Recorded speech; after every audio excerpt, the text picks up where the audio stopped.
Diane Reynolds stared at the cream-colored invitation in her hands, running her thumb over the embossed gold lettering. The paper felt expensive, thick between her fingers, the kind that probably cost more per sheet than what most people spend on dinner. An invitation to the annual Whitmore Family Gala, one of the most exclusive social events of the year. She placed it on her glass desk, leaning back in her chair to look out at the city skyline from her corner office. The sun was setting, painting the buildings in hues of orange and pink. 10 years ago, she would have never imagined being here, running her own venture capital firm, being invited to events hosted by families like the Whitmores. Are you actually considering going to that? Diane turned to see her assistant, Tanya, standing at the door with a fresh cup of coffee. Tanya had been with her from the start, from when their office was a cramped room above a laundromat instead of the 40th floor of a downtown high-rise. I think I have to, Diane replied, accepting the coffee with a grateful smile. The Whitmores control half the energy sector on the East Coast. If we want our clean energy project to take off, we need their backing. Tanya raised an eyebrow, perching on the edge of the desk. You've built this company without kissing up to old money families before. What makes this different? Diane sighed, swiveling in her chair to face the wall of achievements behind her. Awards, certificates, newspaper clippings chronicling her rise from a scholarship kid with big dreams to one of the most respected names in tech venture capital. It's not about me this time, she said quietly. This project could bring affordable clean energy to communities that have been overlooked for decades. Places like where I grew up, $1 billion could make that happen. And the Whitmores have been making noise about wanting to diversify their portfolio. Her phone buzzed with a text message. It was from Philip, her chief financial officer. Just heard Whitmore Industries is seriously interested in our proposal. Word is James Whitmore himself asked about you. Diane showed the message to Tanya, whose expression softened. Well, if you're going into the lion's den, at least let me help you pick out something to wear that says I'm here to do business, not serve drinks. That made Diane laugh, breaking the tension that had been building in her shoulders. I appreciate that, though I doubt anything I wear will make some of these people see past their own biases. That's their problem, Tanya said firmly. You've earned your seat at the table. As Tanya left, Diane turned back to the city view, now darkening as offices lit up like stars against the twilight sky. The Whitmore building stood tallest among them, a gleaming testament to old money and influence. Her own company's name wasn't on any building, not yet anyway. The following week flew by in a flurry of meetings, pitches, and preparations. Diane found herself working late into the night, refining the presentation for the Whitmore deal. This wasn't just about securing funding. It was about proving that her vision for accessible clean energy was economically viable and socially responsible. You need to eat something, said Raj, her chief technology officer, dropping a container of takeout on her desk. Like Diane, Raj knew what it meant to fight twice as hard for half the recognition. An immigrant who had built revolutionary software from his garage, he understood the weight of representation. Thanks, she said, opening the container to find her favorite pad thai. I just want to make sure every number is perfect. Every projection is backed up. They're going to scrutinize everything. Raj sat down across from her. The tech works. The market research is solid. The financials make sense. What you're really preparing for is them, not the project. Diane nodded, knowing he was right. Did you know that in the entire history of Whitmore Industries, they've never had a black woman on their board? Not one. And yet, here I am asking them to trust me with $1 billion partnership. Which is exactly why this matters, Raj said. This isn't just business. It's about changing who gets to be in these rooms. The night of the gala arrived with unexpected speed. Diane chose a tailored white pantsuit with subtle gold accessories. Professional, elegant, and unmistakably confident. As her car approached the Whitmore estate, a sprawling mansion set on acres of manicured grounds, she repeated the mantra that had carried her through countless challenging situations. I belong in this room. The driveway was lined with luxury cars, and staff in formal attire guided guests toward the grand entrance. Diane took a deep breath before stepping out of her car, reminding herself that she wasn't here as a guest seeking approval. She was here as the CEO of a company the Whitmores wanted to do business with. Ms. Reynolds, a voice called as she approached the entrance. She turned to see George Chen, CEO of a tech company she'd helped fund 3 years ago. His presence was unexpected but welcome, a friendly face in what she anticipated would be an otherwise cold environment. "George, I didn't know you'd be here," she said, genuinely pleased. "My company just became one of Whitmore's technology partners," he explained, "though I'd much rather be working with you again." How about we face the sharks together? As they walked into the mansion, Diane felt slightly more at ease. The grand foyer opened into a ballroom where at least 100 people mingled, glasses of champagne in hand. Crystal chandeliers cast a warm glow over the scene, and a string quartet played softly in the corner. "Diane Reynolds," a deep voice announced, and Diane turned to see James Whitmore himself approaching. In his early 70s, with silver hair and a commanding presence, he extended his hand with a smile that didn't quite reach his eyes. "Mr. Whitmore, thank you for the invitation," Diane said, shaking his hand firmly. "Please, call me James. We've heard impressive things about your work in clean energy. I'm looking forward to discussing our potential partnership." As he led her through the crowd, introducing her to various family members and business associates, Diane maintained her professional demeanor despite the curious and sometimes skeptical glances that followed her. This was just the beginning, she reminded herself. The real work would start tomorrow, when the actual negotiations began. What she didn't know was that beneath the polite smiles and handshakes, some members of the Whitmore family were already making judgments that had nothing to do with her business acumen or the merits of her proposal. Judgments that would soon turn this potential partnership into something none of them expected. The grand ballroom of the Whitmore mansion buzzed with conversation and the gentle clink of crystal glasses. Diane moved through the crowd with practiced ease, shaking hands and exchanging pleasantries. On the surface, everything seemed perfect, the kind of networking event where business deals were born over champagne and canapes. But beneath the polite smiles, Diane felt an undercurrent of something else. It was in the way conversation sometimes paused when she approached, in the lingering glances that assessed her from head to toe, in the slightly too surprised tone when people discovered she was the CEO and not someone's plus one. "So you actually run the whole company?" asked Catherine Whitmore, James's sister-in-law, with eyebrows raised so high they nearly disappeared into her hairline. "How progressive." "Yes, I founded it 8 years ago," Diane replied evenly. "We've grown quite a bit since then." "And now you're playing with the big boys," Catherine said with a tight-lipped smile, patting Diane's arm in a way that felt both condescending and territorial. "Good for you." Before Diane could respond, a young man in his 30s approached, Alexander Whitmore, James's son and heir apparent to the Whitmore empire. Tall and polished in a custom tuxedo, he had his father's commanding presence but none of the restraint.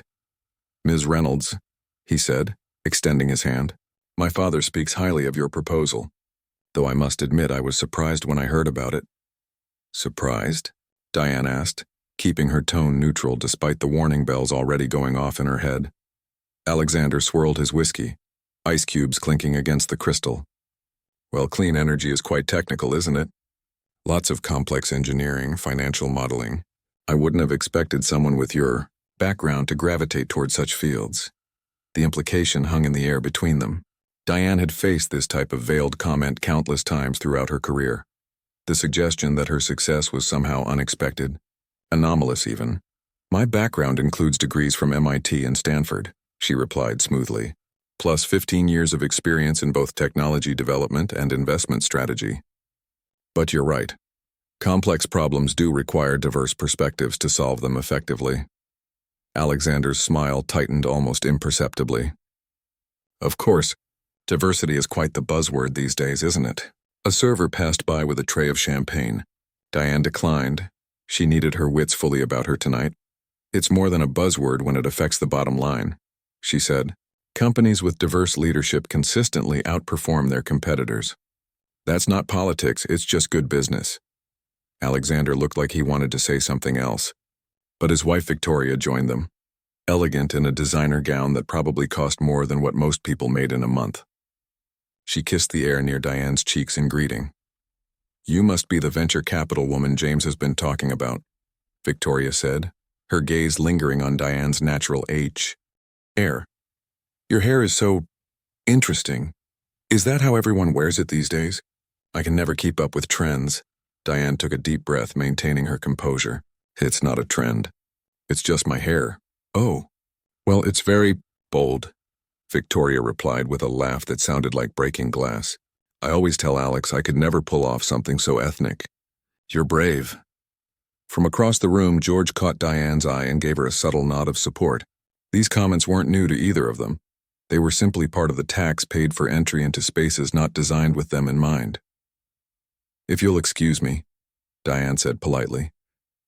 I should say hello to the other guests. As she walked away, she could hear Alexander and Victoria's voices behind her, slightly lowered but not enough. Daddy's really considering her company for the clean energy deal? Victoria asked.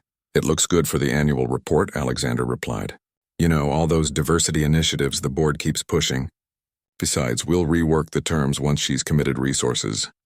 Diane kept walking, her back straight and her expression neutral even as her heart raced with anger. This wasn't just about personal insults, they were already planning to undermine her company's position in the deal. She found a quiet alcove near a display of Whitmore family photographs. Generations of wealth and privilege captured in silver frames. Taking a moment to center herself, she pulled out her phone to text Raj. Something feels off about this whole thing. Be ready to pull financial projections tomorrow morning. A burst of laughter from nearby drew her attention. In a small sitting room adjacent to the main ballroom, James Whitmore was entertaining a group of men, board members, from the look of their expensive suits and self-important postures. Of course we need to consider her proposal, James was saying. The optics alone are worth it. But between us, I've got concerns about her company's ability to scale. These smaller operations often don't understand the complexities of billion-dollar deals. One of the older board members nodded. I looked into her background. Scholarship kid. Government housing. Impressive that she's come this far, but does she really understand how our world works? Diane felt each word like a physical blow. These men knew nothing about her life, her struggles, or the work she'd put in to build her company. Yet they felt entitled to judge her based on where she came from, rather than what she'd accomplished. She's got those patents, though, another man pointed out. The solar storage technology her team developed could be game-changing. If we don't move on this, Chen over at Suntech will. James waved this concern away. Let Chen have the scraps. We can develop our own version in-house for half the cost. Or better yet, we bring her in, restructure once the contract's signed, and acquire the IP without the overhead of her entire operation. And she gets to be the face of our diversity initiative. Alexander added, joining the group. Everyone wins. The men laughed, unaware that Diane could hear every word. She stepped back, her hand gripping her phone so tightly her knuckles turned white. These weren't potential partners. They were predators looking for weakness, seeing her not as an equal but as something to be used and discarded, and they had severely underestimated who they were dealing with. Diane texted Tanya. Change of plans. Call an emergency meeting with the executive team for 7 a.m. tomorrow. Then she stepped back into the ballroom, a smile firmly fixed on her face. For the rest of the evening, she played the role expected of her, grateful for the invitation, honored by the attention of the mighty Whitmore family. She let James introduce her to potential investors, nodded at all the right moments, and even posed for photos with the family for the society pages. All the while, her mind was racing, forming and discarding strategies. By the time her car pulled away from the mansion 3 hours later, Diane had made her decision. The Whitmores thought she was an easy mark, someone so desperate for their approval and investment that she'd accept whatever crumbs they offered. They were about to learn how wrong they were.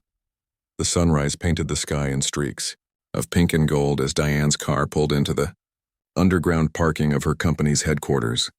It was barely 6:30 a.m., but she'd been awake for hours, reviewing contracts and preparing for the meeting ahead. Sleep had been impossible after what she'd heard at the Whitmore Gala. The office was quiet at this hour, the usual hustle of phone calls and keyboard clicks replaced by the soft hum of the air conditioning. Diane stopped by her office to collect her thoughts before heading to the conference room, where her team would soon gather. On her desk sat a framed photo of her mother, a woman who had worked 2 jobs to raise her daughter alone, who had taught Diane that her worth wasn't determined by other people's perceptions. "What would you do, Mom?" she whispered, touching the frame gently. The answer came clearly, as it always did when she centered herself. Stand your ground.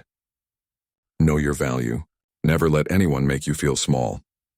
By 7 a.m., her executive team had assembled. Tanya, now her chief operating officer. Raj, her chief technology officer. Philip, her chief financial officer. And Leon, her chief legal counsel. Each brought unique expertise, and together they had built something remarkable from the ground up. These were people who had believed in her vision when it was just an idea scribbled on napkins in a coffee shop. "Thanks for coming in so early," Diane said, closing the conference room door. "I know the Whitmore deal has been our focus for months, but after last night, we need to reconsider our position." She described what she'd overheard: the mockery, the plan to restructure the deal after they'd committed resources, the intention to strip their company of its intellectual property while using Diane as a diversity token. Those absolute... Tanya began, her face flushed with anger. "I'm not surprised," Philip interrupted, adjusting his glasses. "The Whitmores have a history of aggressive acquisitions. They present themselves as partners, then change the terms once the smaller company has invested too much to walk away." Raj leaned forward, his expression serious. "Our patents are our most valuable asset. If they're planning to develop their own version of our technology or extract the IP through contract manipulation, they can't," Leon assured them. "I've structured our patents to prevent exactly this kind of scenario, but that doesn't mean they can't make things difficult for us in other ways." The room fell silent as the team processed the situation. Months of work, countless hours of preparation, the potential for transformative funding, all of it compromised by the Whitmores' true intentions. "So what do?" Tanya finally asked, looking at Diane. "Walk away?" Diane stood up and moved to the whiteboard at the front of the room.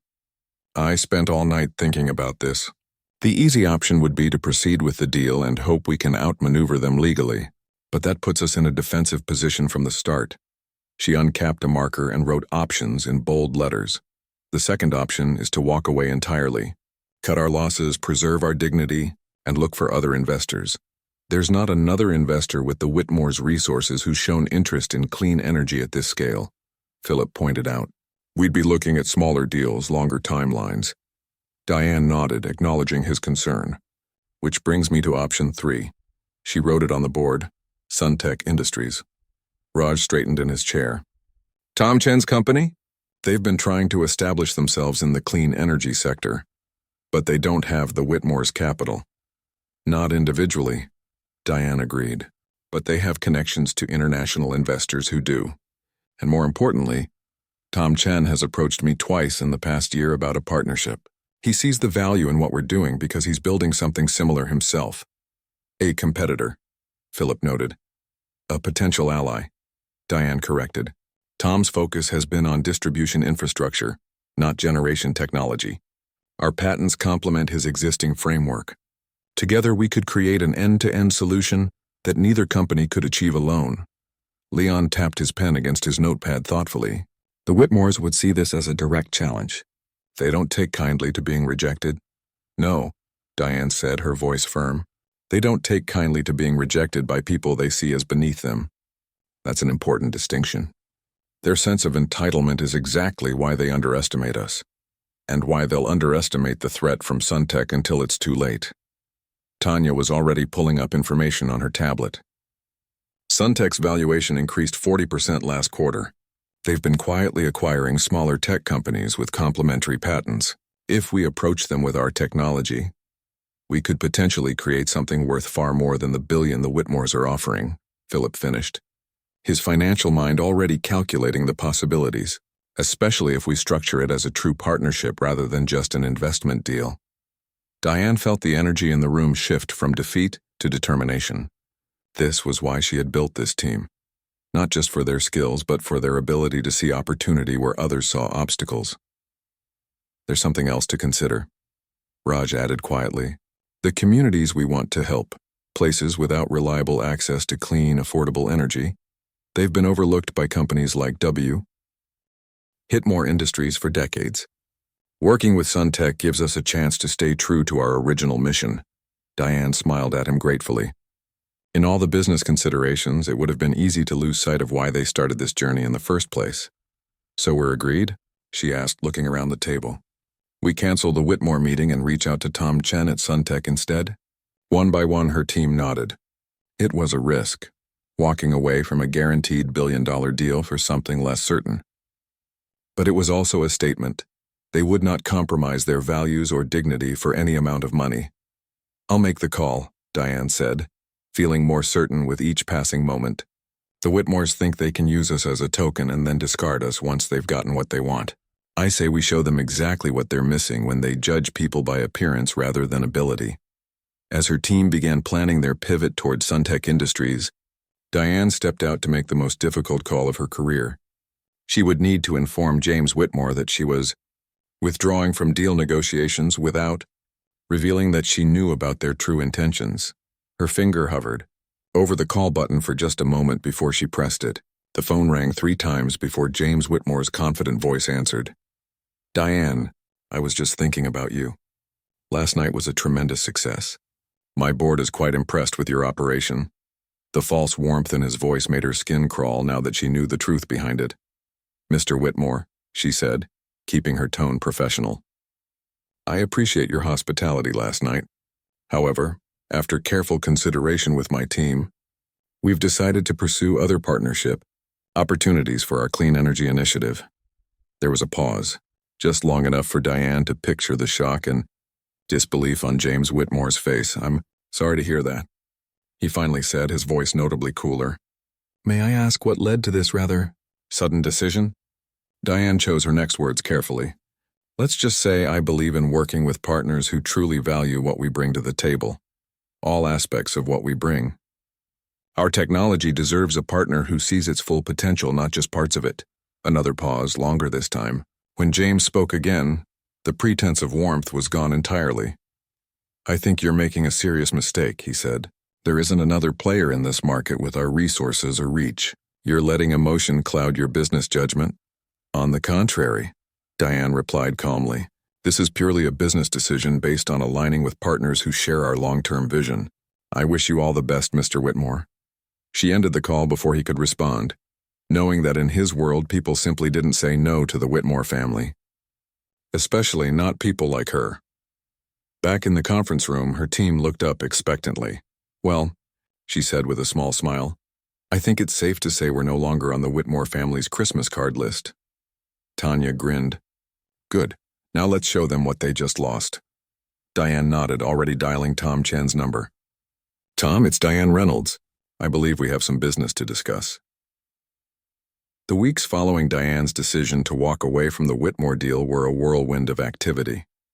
Her calendar filled with meetings, conference calls, and strategy sessions as her team pivoted toward the partnership with Suntech Industries.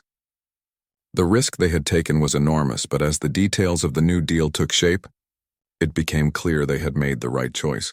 Tom Chen, Suntech's founder and CEO, had been genuinely excited by Diane's proposal.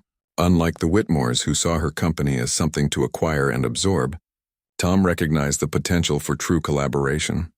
Your energy storage technology paired with our distribution systems could revolutionize the entire market, he said during their first meeting, his eyes bright with enthusiasm as they reviewed technical specifications. This isn't just a good business decision. It's the kind of partnership that could actually change lives. Now, 6 weeks later, Diane stood in her office, looking out at the city skyline as the final contract with Suntech was being prepared for signatures. The partnership they had structured wasn't just a financial deal. It was a joint venture that preserved each company's independence while combining their strengths. Knock at her door interrupted her thoughts. It was Leon holding a tablet. You're going to want to see this, he said, handing it to her. On the screen was a financial news article with the headline, Whitmore Industries stock drops 8% amid rumors of failed clean energy deal. Diane read quickly, her eyebrows rising. The article detailed how Whitmore Industries had been expected to announce a major clean energy initiative, only to go silent on the matter. Industry analysts were speculating that a key technology partner had pulled out of negotiations, leaving the Whitmores scrambling to salvage their green energy strategy. They're feeling the pressure, Leon said. Their shareholders were expecting that announcement. James Whitmore has been talking up their clean energy pivot for months. Diane handed the tablet back, feeling no satisfaction in the Whitmores' difficulty. This was never about hurting them. It was about doing what's right for us. Speaking of which, Leon continued, the final contract with Suntech is ready. Tom's legal team approved all our revisions. We can sign this afternoon if you're ready. Diane nodded, a mixture of excitement and nerves fluttering in her stomach. I'm ready. Let's make it official. Later that day, in the main conference room of her company's headquarters, Diane and Tom sat side by side as their respective teams gathered around the large table. The mood was celebratory but focused. Everyone understood the significance of what they were creating together. Before we sign, Tom said, addressing the room, I want to acknowledge something.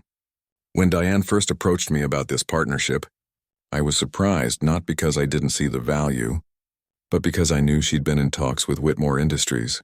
He turned to face Diane directly. Many would have taken their offer without a second thought. It takes real courage to walk away from that kind of money and power when you believe there's a better path forward. That's the kind of leadership I want to partner with. Diane felt a wave of emotion as the room broke into applause. This moment represented everything she had worked for, not just financial success, but the respect of her peers and the chance to make a meaningful impact. As they signed the documents that would formalize their partnership, Diane thought about her mother, who had taught her to stand tall even when the world tried to make her feel small. She would have been proud of this moment, not because of the money involved, but because her daughter had refused to compromise her dignity or integrity. The partnership was valued at $1.5 billion, with potential to grow substantially as their combined technologies entered the market. It was more than Diane had originally hoped for, and it came without the strings the Whitmores would have attached. After the signing, as champagne was being poured and congratulations exchanged, Diane's phone buzzed with a text from an unknown number. Curious, she opened it to find a message from Alexander Whitmore. My father would like to discuss revisiting our negotiations. We're prepared to improve our original offer substantially. Diane stared at the screen, almost unable to believe the audacity. After everything that had happened, they still thought she could be bought, just at a higher price. She showed the message to Tanya, who rolled her eyes. Should I draft a polite hell no response, or would you prefer something more professional? No response is the best response, Diane decided, putting her phone away. They'll get the message when they see tomorrow's press release about our partnership with Suntech. The celebration continued into the evening. Moving from the office to a nearby restaurant where both teams shared a meal together, it wasn't just a business dinner. It was the beginning of a collaboration built on mutual respect and shared vision. As Diane looked around the table, seeing her team laughing and bonding with their new partners, she felt a profound sense of gratitude. The path that had led her here wasn't easy. Years of fighting for recognition, of proving herself in rooms where people like her weren't expected to succeed, of building something from nothing. Yet if given the chance, she wouldn't change a thing. Every obstacle had made her stronger. Every setback had taught her resilience, and every victory had confirmed what she'd always known. Her worth wasn't determined by others' perceptions. Later that night, as she returned to her apartment, Diane found another message waiting, this time from James Whitmore himself. It was longer than his son's text, more carefully worded, but the essence was the same. They wanted her back at the negotiating table, and they were willing to pay a premium to make it happen. Sitting on her sofa in the quiet of her apartment, Diane composed a single response. Mr. Whitmore, thank you for your interest. However, I've entered into a partnership that aligns with both my business goals and personal values. I wish you success in finding suitable technology partners for your clean energy initiative. She hesitated before adding a final line. In business, as in life, how we treat people matters just as much as the deals we make. With that sent, she turned off her phone and poured herself a small glass of the special bourbon she'd been saving for truly significant occasions. Tomorrow would bring new challenges as the real work of the Suntech partnership began. But tonight was for celebrating a victory that went beyond business. A victory for dignity, for integrity, and for proving that success didn't require sacrificing either. The city lights twinkled outside her window, and somewhere in the distance the Whitmore building stood as a reminder of the path not taken. Diane raised her glass in a silent toast. To knowing your worth, to standing your ground, and to finding partners who see your value without needing to be shown. 6 months had passed since Diane Reynolds and Tom Chen signed their historic partnership agreement, and the business world was still buzzing about it. What had started as a $1.5 billion joint venture had quickly grown in value as investors recognized the revolutionary potential of their combined technologies.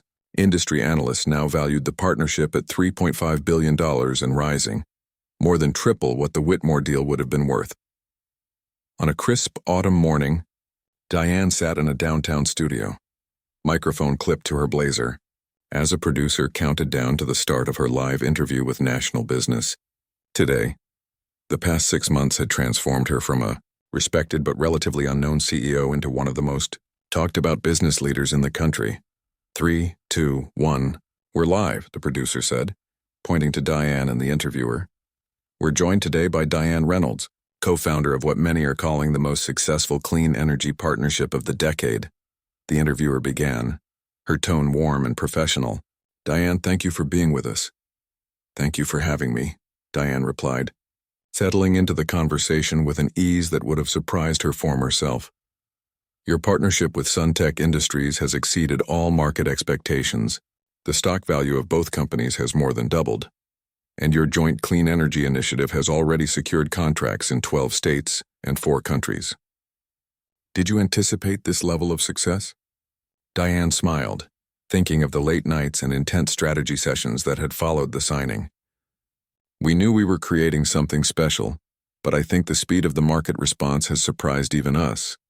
There was clearly a hunger for the kind of comprehensive clean energy solution we're offering. A solution that was almost part of Whitmore Industries' portfolio, the interviewer noted. There were widespread rumors that you were in final negotiations with the Whitmores before suddenly pivoting to Suntech. Can you tell us what happened there? It was a question Diane had been asked repeatedly over the past 6 months, and one she always answered carefully. The truth, that she'd overheard the Whitmore family mocking her and planning to undermine her company, wasn't something she discussed publicly. Business partnerships are about more than just numbers, she said instead.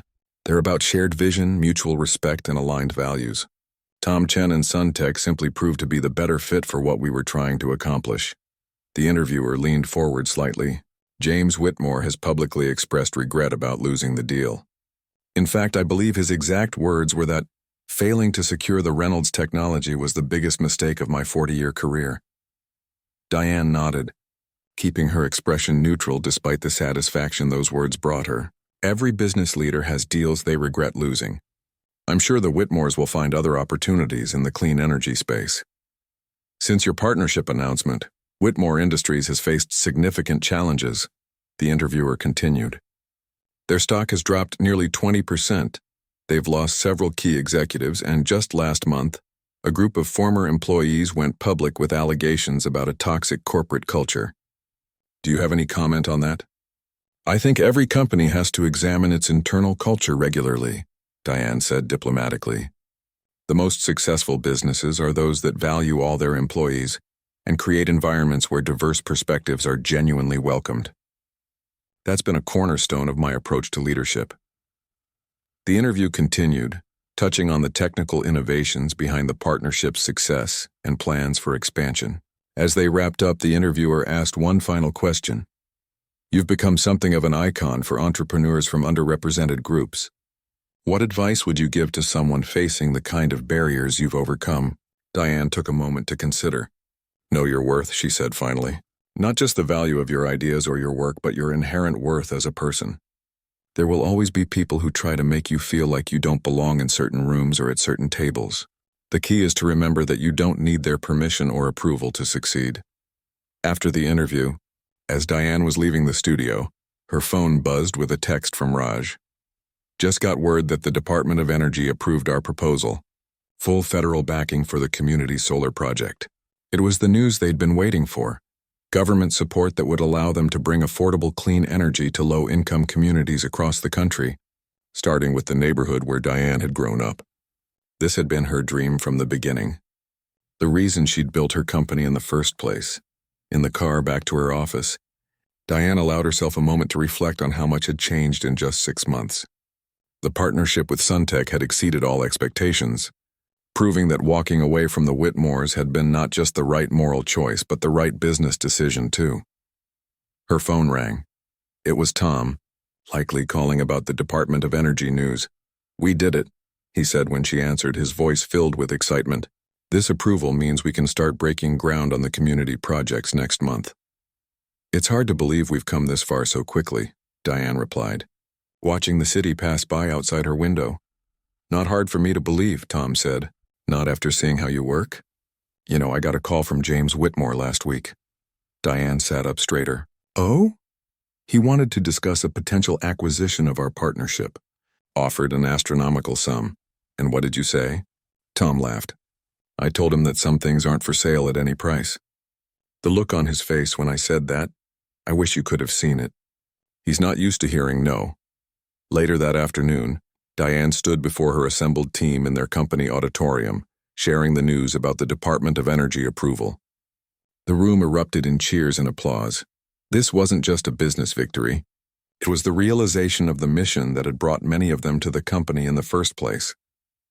"6 months ago, we took a risk," Diane said once the noise had died down. "We walked away from what seemed like a sure thing because we believed we deserved better. We believed our work deserved better. Today, that decision has been validated in ways I never could have imagined." She looked out at the faces of her team, diverse in age, race, gender, and background. Each person had their own story, their own journey that had led them here. What united them was the belief that they could build something meaningful together. "The Whitmore family thought they were doing me a favor by inviting me to their gala," Diane continued. "They saw me as someone who should be grateful for their attention, regardless of how they really felt about me. What they failed to understand is that respect isn't a luxury or a courtesy. It's a fundamental requirement for any successful partnership." Tanya stood up from her seat in the front row. "I think we should send them a thank you note," she suggested with a mischievous smile. "If they hadn't shown their true colors that night, we might have never found our way to Suntech and everything that's followed." The room filled with laughter, and Diane couldn't help but join in. "Maybe we should," she agreed. "Or better yet, maybe we should invite them to the ribbon-cutting ceremony for our first community solar project. Show them exactly what they missed out on by underestimating us." As the gathering transitioned into an impromptu celebration, Diane slipped away to her office for a moment of quiet. On her desk sat the framed photo of her mother, alongside a newspaper clipping from the day after the Suntech partnership was announced. The headline read, "Clean Energy Breakthrough. Reynolds-Chen Partnership Valued at $2 billion. The number had since grown to $3.5 billion, and industry experts predicted it could reach $5 billion by the end of the year. But the true value of what they were building couldn't be measured in dollars alone. It was in the communities that would gain access to affordable clean energy, in the jobs created, in the doors opened for other entrepreneurs who didn't fit the traditional mold." A knock at her door interrupted her thoughts. It was Raj, holding what looked like a formal invitation. "You're not going to believe this," he said, handing it to her. "The Whitmore Foundation Annual Charity Gala. They want you to be the keynote speaker." Diane looked at the invitation, identical to the one she'd received 6 months ago, down to the embossed gold lettering on heavy cream paper. "Apparently, James Whitmore himself requested you specifically," Raj added. "Their theme this year is innovation and inclusion in business. Ironic, isn't it?" Diane set the invitation on her desk, a smile playing at the corners of her mouth. "Actually, I think I will accept," she said after a moment's consideration. "Some lessons need to be taught in person." Raj raised an eyebrow. "You're going back into the lion's den?" "No," Diane corrected him.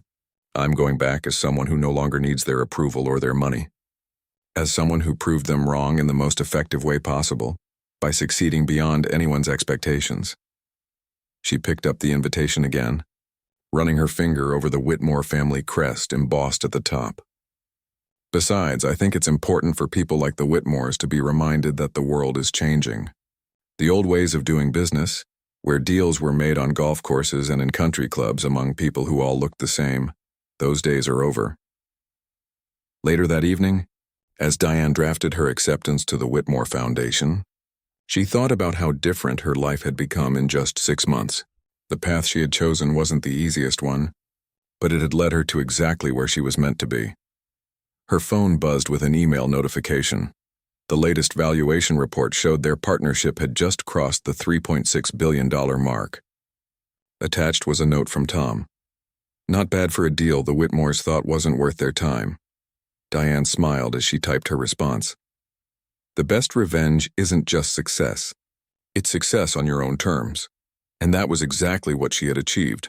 Success built not on compromise or accommodation, but on the radical notion that her worth wasn't determined by the Whitmores of the world. It was determined by her own vision, her own work, and her own unwavering belief that she belonged in every room she entered, not as a token or a diversity statistic, but as a force to be reckoned with. The Whitmore family had made a billion-dollar mistake the night they mocked her at their party. But Diane Reynolds had turned that mistake into the opportunity of a lifetime, not just for herself, but for everyone who had ever been underestimated because of how they looked or where they came from, and that was worth more than any deal the Whitmores could ever have offered.